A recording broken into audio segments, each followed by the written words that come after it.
Share market में आए हो तो आईपीओ के बारे में जानना जरूरी है। आपने कभी सोचा है जब कोई कंपनी पहली बार अपना शेयर पब्लिक को बेचती है उसे क्या कहते हैं? जी, उसी को कहते हैं आईपीओ। आईपीओ का फुल फॉर्म है इंटेल पब्लिक ऑफरिंग।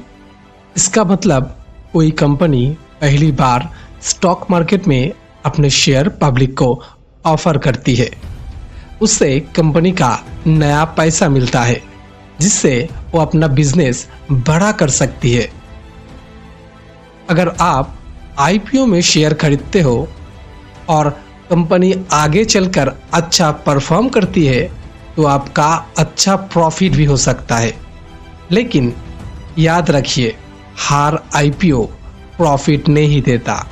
इन्वेस्ट करने से पहले कंपनी के बारे में ज़रूर रिसर्च करें।